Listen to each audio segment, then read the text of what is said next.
주님 안에서 한 주간도 평안하셨습니까?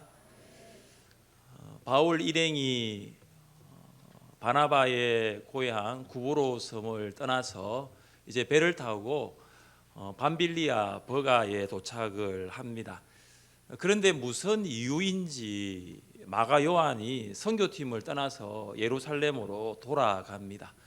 바울과 바나바는 계속해서 선교 여행을 이어갑니다. 그들은 버가를 지나서 160km 떨어진 소아시아의 고지대에 위치한 비시디아 안디옥으로 올라갑니다.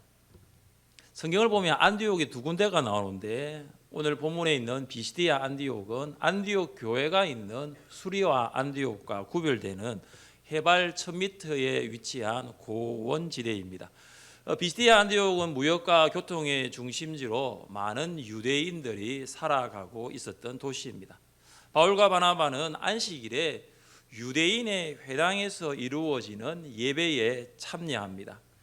1세기 회당 예배는 먼저 기도로 시작을 합니다.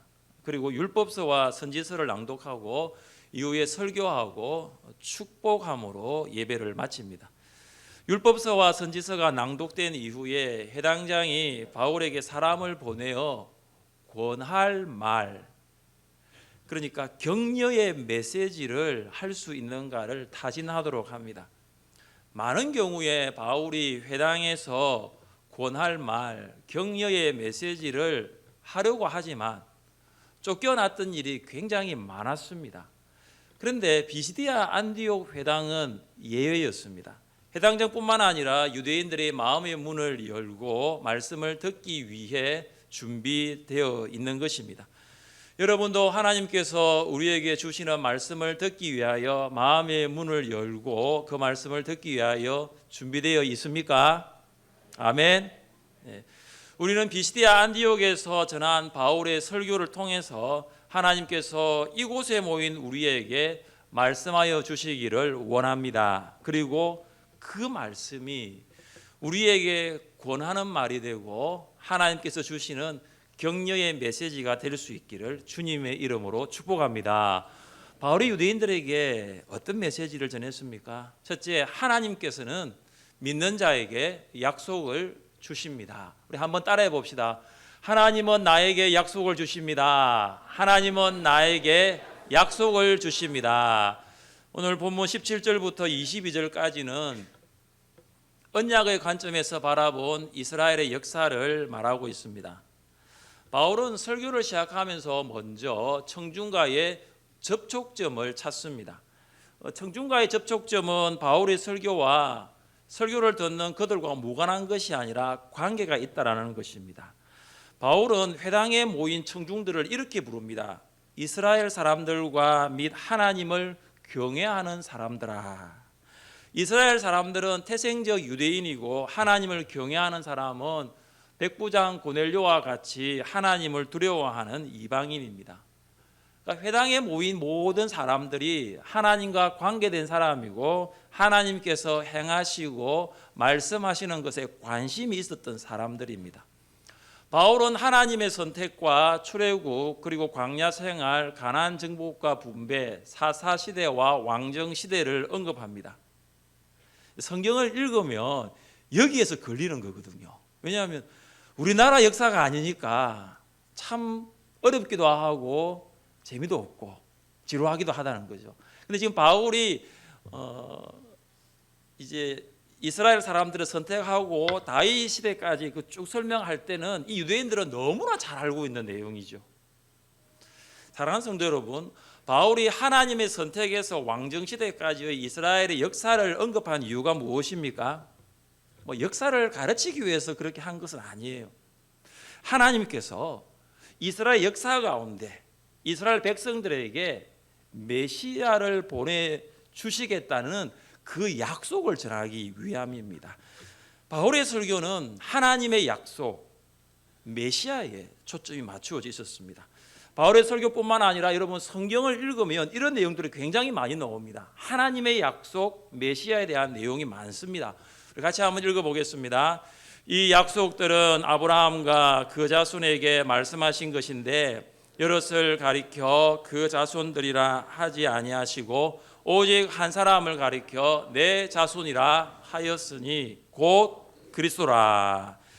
어떤 사람은, 어떤 성도님은 목사님 계속 지금까지 메시아라고 이야기하는데 방금 읽은 갈라디아 3장 16절은 메시아라는 말이 없는데요, 이렇게 질문할 수 있잖아요. 여러분, 히브리어로 메시아가 헬라어로는 그리스도예요. 같은 말이에요. 그래서 메시아와 그리스도는 동일어입니다. 아브라함과 그 자손은 이삭과 야곱, 요셉을 비롯한 아브라함의 후손을 말합니다. 하나님께서는 그러니까 아브라함으로부터 시작해서 그러니까 이삭, 야곱, 이스라엘 조상들에게 계속적으로 무엇을 약속했냐면 내가 메시아를 보내겠다라는 거예요. 아브라함의 자손들은 약속인 이 메시아를 들었고 그 메시아를 기다렸습니다. 하나님께서는 이새로부터 메시아를 보내실 것이라고 또 약속하고 있습니다. 이새의 줄기에서 한 싹이 나며 그 뿌리에서 한 가지가 나서 결실할 것이요. 이새는 누구의 아버지죠? 다윗의 아버지죠. 방금 뭐라 했습니까? 오답 나왔습니까? 제가 이쪽을 보다 이야기를 못 들었어요. 안 듣기 잘했습니다. 제가 아니 이새가 누구의 아버지인지 이야기를 잘 사양대가 수준이 오늘 그 정도는 아니잖아요. 사양대를 제가 주목하고 있는데 이스라엘 백성들은 메시아가 다윗의 후손으로 태어날 것이라고 믿었습니다. 그리고 그들은 다윗과 같이 강력한 왕권과 군사력을 가지고 로마의 식민지로부터 이스라엘을 구원해낼 정치적 군사적인 메시아를 기다렸습니다. 이런 내용이 메시아를 기다렸던 이런 내용이 또 이 다윗을 통하여 메시아가 오겠다는 내용이 오늘 바울의 설교에서 나타나는 것을 볼 수 있습니다. 우리 22절입니다. 함께 읽겠습니다. 패하시고 다윗을 왕으로 세우시고 정언하여 이르시되 내가 이새의 아들 다윗을 만나니 내 마음에 맞는 사람이라 내 뜻을 이루리라 하시더니. 아멘. 하나님께서는 다윗의 후손으로 메시아를 보내겠다는 이유는 그가 하나님의 마음에 맞는 사람이었기 때문입니다. 메시아는 죄로 말미암아 하나님으로부터 떠난 사람을 구원하겠다는 하나님의 구속 역사입니다. 메시아는 하나님의 구원 역사입니다. 하나님께서는 이 구원 역사, 이 구속사를 이루는 사람으로 다윗을 주목한 것입니다. 여러분, 인간사도 마음이 맞는 사람과 할 수 있지 않습니까? 아무리 좋은 일이라도 서로 마음이 맞지 않으면 시작은 할 수 있을지 몰라도 혹 시작하였더라도 그 일이 끝까지 가는 게 쉽지 않습니다. 하물며 인류를 죄로부터 구원하는 하나님의 구속사, 구원 역사이겠습니까? 하나님께서는 이스라엘의 많은 사람들 중에 이새의 8번째 막내 아들 다윗을 주목하십니다. 외모는 형들보다 못하고 배운 것도 많이 없고 아버지의 인정도 제대로 받지 못한 다윗이었습니다. 그러나 그는 하나님과는 마음이 맞았어요. 하나님의 마음에 합한 사람이었습니다. 하나님의 마음에 쏙 들었어요. 하나님의 인정을 받습니다. 다윗은 하나님의 자랑이고 기쁨이고 면류관입니다. 하나님께서는 그 다윗을 통하여 이스라엘 사람들에게 약속했던 그 메시아를 보내주겠다고 약속하십니다. 성경은 우리에게 주신 하나님의 약속임을 믿습니다. 여러분, 구약을 영어로 뭐라 합니까? Old Testament. 그러니까 옛 약속, 옛 언약이라고 합니다. 예수님을 메시아로 보내주시겠다는 약속입니다. 신약은 뭐죠? New Testament. 새 약속, 새 언약입니다. 예수님께서 이 땅에 오셨습니다. 성경의 모든 약속은 예수 그리스도를 만난 인생에게는 반드시 이루어질 수밖에 없는 것입니다. 예수를 만나지 않은 사람들에게 이 성경은 큰 의미가 없습니다. 그냥 기독교의 경전이고 그리고 가장 많이 팔리는 책이자 가장 오래 팔렸던 책으로 정도만 알고 있습니다. 그리고 예수님을 만난 사람은 성경 안에 예수님을 통해서 약속의 말씀이 이루어지는 것을 매 순간 보게 됩니다. 사랑하는 성도 여러분, 세상과 사회가 너무나 급격하게 바뀌고 있습니다. 매일 시시각각으로 변화되는 불확실성의 시대 가운데 정말로 우리가 붙들 수 있는 것이 무엇일까요? 그것은 하나님의 약속인 말씀인 줄 믿습니다. 사람과의 관계도 오래 못 가고 금이 가고 신뢰가 깨어지고, 그래서 불신이라는 말처럼 우리가 정말로 사람들 관계에서도 신뢰할 수 없는데 우리가 정말로 의지하고 신뢰할 수 있는 것도 약속인 말씀임을 믿습니다. 사랑하는 성도 여러분, 이 하나님의 약속 말씀이 우리에게 주어졌지만 그것을 잘 읽지 않습니다. 성경을 읽기 위해서는 어떻게 해야 됩니까? 혹시 지프로 된 성경 가지고 있으신 분 계세요? 성경을 읽기 위해서는 어떻게 됩니까? 지프를 뜯는다고요? 지프를 열어야죠. 지프를 열어야죠. 제가 실제 어느 번 들은 이야기인데, 한국 성도들이 성경을 읽지 않았던 순간이 언제부터냐? 지프 성경이 나오고 난 다음부터래요. 왜냐? 지프를 열어야 성경을 읽을 수 있단 말이에요. 그래서 방금 방 집사님처럼 그분이 하시는 말씀이, 성경을 읽지 않고 지퍼를 가지고 있는 성도들은 오늘부터 집에 가서 가위로 지퍼를 다 잘라내래요. 그러면 성경을 고다들 읽을 수 있다는 거죠. 여러분, 이게 여러분 웃을 일이 아니에요. 여러분, 성경은 가지고 있는데 성경을 펼치지 않는 분들이 너무나 많이 계십니다. 요즘 성경을 아예 가지고 오지 않아요. 제가 손들으라 하면 실망할 것 같아서 예배드리러 오는데 성경을 안 가지고 와요. 화면 다 띄우니까. 스마트폰으로 성경을 볼 수도 있겠지만 여러분, 그것은 성경을 가지고 있지 않을 때 해야 되는데 주일 예배를 드리는데 성경을 안 가지고 와요. 그러니까 성경을 펼치지 아니하면은 약속의 세계로 들어갈 수 없는 거죠. 우리에게는 이미 약속이 주어지고 우리는 이미 약속을 받은 자입니다. 하나님께서는 우리에게 수많은 약속들을 주셨습니다. 이제 우리가 성경을 가지고 그것을 펼쳐서 읽을 때 하나님의 약속을 발견하게 될 줄 믿습니다. 우리에게 주어진 그 약속을 붙들기를 원하십니까? 그 약속을 믿으며 살기를 원하십니까? 하나님께서 그 주어진 그 약속을 성경을 펼쳐서 볼 수 있기를 주님의 이름으로 축복합니다. 둘째, 하나님의 약속은 반드시 이루어집니다. 우리 한번 따라해 보겠습니다. 하나님의 약속은 반드시 이루어집니다. 하나님의 약속은 반드시 이루어집니다. 제가 힘을 줬잖아요. 어디에 힘을 줬습니까? 반드시. 사람은 종종 우리가 약속을 합니다. 그러나 그 약속이 지켜지지 않을 때가 많죠.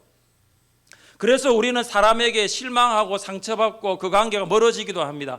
그러나 하나님은 그 약속하신 것을 반드시 이루시는 분이십니다. 왜냐하면 하나님은 약속에 신실하신 분이시기 때문입니다.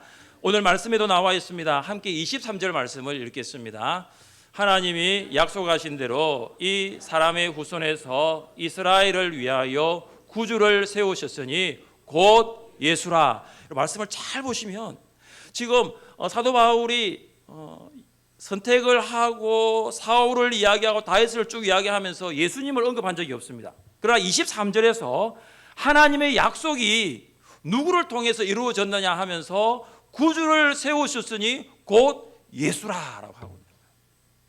하나님의 약속은 예수님이 오심으로 이루어진 거죠. 이 말은 뭐냐 하면은 하나님의 약속이 곧 예수님이라는 거예요. 예수님이 세상에 오심으로 메시아를 보내시겠다는 하나님의 약속이 이루어진 것입니다. 여러분, 구약 성경을 읽어보면 메시아에 대한 여러 가지 모습들이 나옵니다. 고난의 종으로서의 메시아, 그리고 왕으로서의 메시아, 대제사장으로서의 메시아, 이런 모습들이 많이 나타납니다. 그런데 유대인들은 어디에 집중하고 있냐 하면은 방금 언급한 세 가지도 아니에요. 어디에 주목하냐면은 정치적인 메시아에 주목하고 있어요. 그들이 생각하고 있는 메시아는 이스라엘 나라에만 국한된 메시아예요. 유대인에게만 한정된 메시아예요. 메시아는 이스라엘 백성을 정치적으로 독립시키는 장군, 경제적으로 잘 살게 하는 기업가, 육체적으로 건강하게 만드는 의사가 아니에요. 메시아는 인류를 죄에서 수렁에서 건져낼 구원자이시고 하나님의 나라를 오게 하고 그 나라를 누리게 하는 만왕의 왕이시고 영혼과 육체를 전인격적으로 치료하시는 치료자가 되십니다. 신앙생활은 관점이 변합니다. 여러분, 관점이 변하지 아니하면 신앙생활 계속할 수 없어요. 분명히 넘어지게 되고 결국은 중도에서 하차하게 되더라고요. 관점의 변화가 신앙생활의 변화입니다. 우리는 종종 신앙생활을 하면서도 여전히 관점은 나의 관점이에요. 그러니까 나의 관점에서 예수님을 바라보고 있는 거죠. 그러니까 내가 필요하면 예수님을 찾아요. 반대로 필요 없으면 찾지 않습니다. 예배도 그래요. 내가 오고 싶으면 교회 오는 거예요. 내가 오고 싶지 않아 하면은 교회는 오지 않는 곳이 됩니다. 지난 주일 안 오신 분, 뭐 여러 가지 이유로 안 오셨지만 지난 주일 왜 안 오셨습니까? 제가 이렇게 물어보면 이야기들이 참 많아요. 그 중에 뭐냐 하면은 목사님 일이 있었습니다. 목사님 생각이 없었습니다. 목사님 마음이 복잡합니다. 이 모든 것을 한꺼번에 이야기할 수 있는 말이 뭐냐면 목사님 개인적인 사정이 있었습니다. 나의 관점이에요. 여러분, 구원받아 하나님의 자녀가 된 신자에게는 예배는 기호가 아니에요. 예배는 나의 상태에 의해서 좌우되는 것이 아니에요. 예배는 선호도가 아니에요. 예배는 기분에 따라 취사 선택할 수 있는 게 아니에요. 동아리 모임도 아니에요. 취미생활도 아니에요. 여러분, 1년이 며칠이죠? 365일. 그 중에 주일이 몇 번 있죠? 52번밖에 없어요. 제가 365일 중에 100번을 주일날 예배 드리려는 것이 아니라 365번 중에 몇 번이라고요? 고작 52번. 10분의 1은 36번. 그보다 조금 많은 10분의 2도 아니에요, 여러분. 10번 중에 한 번 조금 넣는 게 주일이에요. 우리는 나의 관점이 아닌 하나님의 관점에서 예수님을 바라보면서 하나님 중심의 신앙생활을 해야 됩니다. 그래서 신앙생활 할 때에 이 질문을 던져야 돼요. 왜 하나님께서는 예수님을 세상에 보내신다고 약속하셨는가? 수천 년 전부터. 왜 나는 하나님의 약속으로 오신 예수님을 믿어야 할까? 이 질문에 대한 답이 선명해지면 선명해질수록 나 중심의 신앙생활에서 하나님 중심의 신앙생활로 전환되는 것이죠. 구원의 말씀으로 오신 분이 예수님입니다. 예수님은 그 구원의 말씀입니다. 26절입니다. 형제들아, 아브라함의 후손과 너희 중 하나님을 경외하는 사람들아, 이 구원의 말씀을 우리에게 보내셨거늘. 또다시 바울은 회당에 모인 사람들을 뭐라고 부릅니까? 아브라함의 후손, 하나님을 경외하는 사람이라고 부릅니다. 너희에게 하나님께서 구원의 말씀을 주셨다라고 선포합니다. 예수님은 하나님께서 보내주신 구원의 말씀입니다. 예수님은 구원이에요. 예수님 그분은 말씀이에요. 바울의 이 말은 성경 여러 곳에서 나타납니다. 먼저 예수님께서 직접 말씀하신 것을 보십시오. 내가 곧 길이요 진리요 생명이니 나로 말미암지 않고는 아버지께로 올 자가 없느니라. 예수님은 하나님 아버지께로 갈 수 있는 구원의 길이요, 구원의 진리요, 구원의 생명인 줄 믿습니다. 예수님 외에는 구원이 없어요. 하나님의 약속이신 예수님께서 직접 하신 말씀을 의심한다면 요한복음 14장 6절 말씀은 예수님이 직접 하신 말씀이에요. 그 예수의 말씀마저 의심한다면 누구의 말을 믿어야 할까요? 신천지의 이만희는 메시아가 아니에요. 저기에 있는, 마음이 너무 아픕니다. 구 대강교회 자리에 있는 하나님의 교회 세계 복음 협의회 안산홍과 장길자 가짜예요. 메시아 아니에요. 어머니요, 하나님 없어요. 통일교회 문선명 모두 메시아가 아니에요. 죄인이 죄인을 어떻게 구원할 수 있어요? 그들 모두는 거짓과 악행에 가득한 자요, 마귀의 자식이요, 의의 원수입니다. 구원은 오직 예수 그리스도입니다. 예수님을 사랑하였고 모든 것을 예수님을 위해 바친 한 제자의 고백을 들어보십시오. 다른 이로서는 구원을 받을 수 없나니 천하 사람 중에 구원을 받을 만한 다른 이름을 우리에게 주신 일이 없음이라.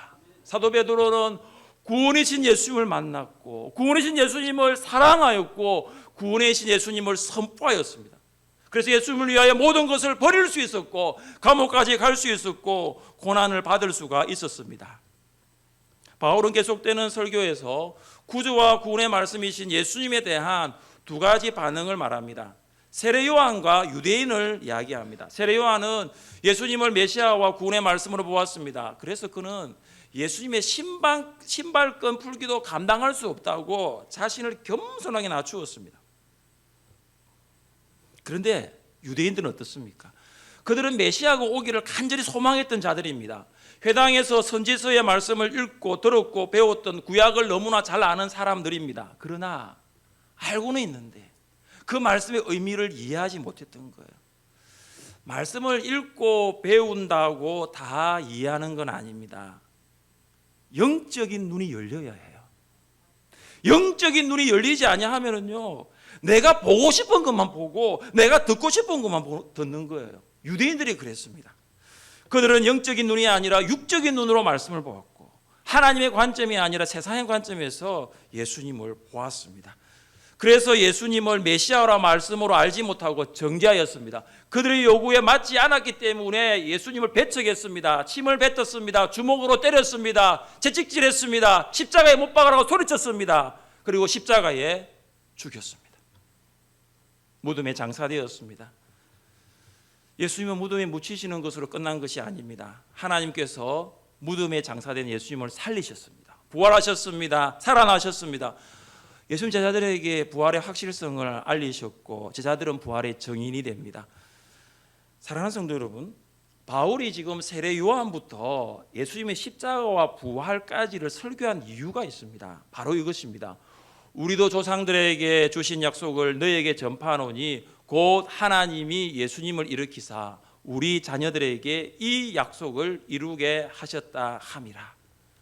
계속적으로 바울이 이야기하는 것은 뭐냐면 하나님의 약속은 반드시 이루어진다는 거예요. 바울은 하나님의 약속이 이루어진 것을 유대인들이 잘 알고 있는 구약 성경 중 세 가지의 말씀을 예를 들어서 설명하고 있습니다. 무슨 말이냐면 하나님의 약속은 바울의 경험도 아니라는 거예요.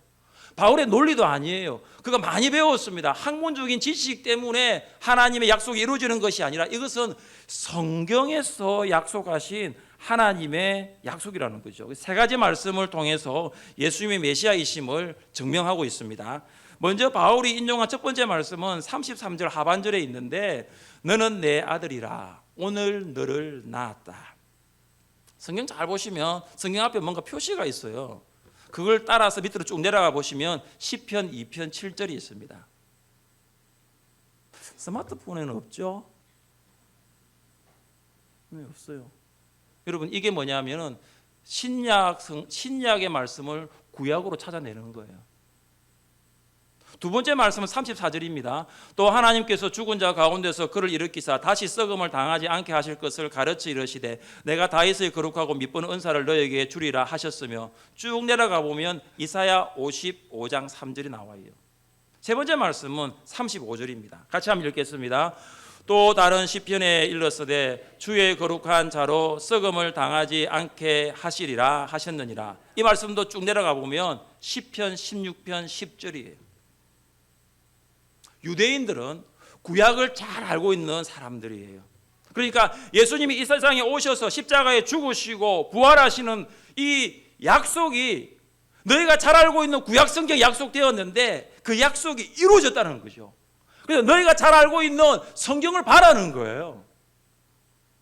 하나님의 약속이 증명을 되었다는 것을 이야기하고 있습니다. 사랑하는 성도 여러분, 전도하다 보면 제일 어려운 사람을 만나는데 그 사람이 누군지 아세요? 이승민 집사님 모르십니까? 제일 어려운 사람이 있습니다. 교회 다녀봤던 사람 제일 어렵습니다.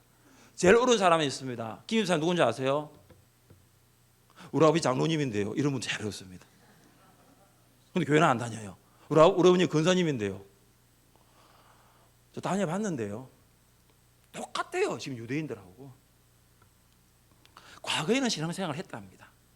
근데 지금 뭐죠? 교회 안 나가고 있죠. 성경을 안 돼요. 근데 뭘 믿지 않죠? 예수님을 하나님의 약속, 그리스도 메시아로 믿지 않는 거예요. 여러분 그런 사람 만나면 뭐라고 이야기됩니까? 참 힘듭니다. 제가 고민을 많이 했어요. 결국은 그들은 성경을 알고는 있으니까 일단은 성경으로 들어가야 됩니다.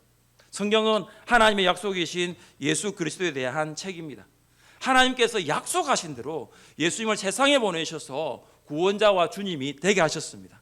하나님께서는 약속하신 것을 반드시 이루셨고 하나님의 약속은 반드시 이루어집니다. 하나님께서 우리에게 수많은 약속을 주셨고 지금도 그 약속은 이루어지고 있습니다. 그리고 한 다음에 뭐냐면 그 사람들이 교회에 안 오냐면 상처받아서 안 오는 경우 굉장히 많아요. 몰라서 안 오는 게 아니거든요. 사람들로부터 상처받으셨습니까? 혹 그것 때문에 신앙생활을 하지 않고 있습니까? 그런데 우리가 무엇을 붙들어야 할까요? 우리가 정말로 무엇을 바라봐야 할까요? 그것은 사람이 아니라 약속에 신실하신 하나님, 그 약속에 신실하신 하나님 앞에 나올 수 있기를 바랍니다. 이 정도 이야기를 좀 하면 좋겠어요. 중직자의 자녀들, 교회 생활하다가 쉬고 있는 성도들 성경 많이 안다고 하는데 성경 제대로 한번 읽어본 적 없는 사람 많습니다. 생각보다 몰라요. 나의 관점, 다른 사람의 관점에서 신앙생활 하는 것이 아니라 하나님의 관점, 성경의 관점에서 사물을 보고 사람을 보면서 신앙생활 하십시오. 그때 우리는 약속을 이루시는 하나님을 보게 될 것입니다. 셋째, 하나님의 약속 예수 그리스도를 믿으면 구원을 받습니다. 믿어야 하는 거예요. 예수님이 그리스도이심을 믿는 자는 구원을 받습니다. 하나님의 선택으로 시작한 비시디아 안디옥에서의 바울의 설교가 이제 결론으로 가고 있습니다. 저도 지금 결론으로 가고 있는 거예요. 함께 38절과 39절을 읽어보겠습니다. 그러므로 형제들아 너희가 알 것은 또 모세의 율법으로 너희가 어렵다 하심을 얻지 못하던 모든 일에도 이 사람을 힘입어 믿는 자마다 어렵다 하심을 얻는 이것이라. 결론을 말하고 있는 단어가 있죠. 그러므로 바울은 예수님을 믿는 자마다 죄사함을 받고 어렵다 하심을 얻는다는 결론을 내리고 있습니다. 율법은 죄를 지적할 수 있지만 죄를 용서할 수는 없어요. 그래서 그 어떠한 율법의 행위로도 결코 구원을 얻을 수가 없습니다.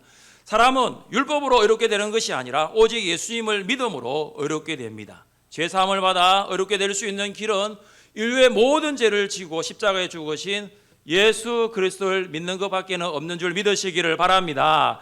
예수님을 믿는 자마다 구원을 받습니다. 이것이 약속이에요. 이것이 하나님의 약속이에요. 여러분 이 약속을 받았습니까? 바울은 이제 유대인들의 결단을 요구합니다. 유대인들은 두 가지 중 한 가지를 결단해야 될 순간입니다. 바울은 선지자들이 외쳤던 주제를 가지고 나옵니다. 함께 41절을 읽겠습니다.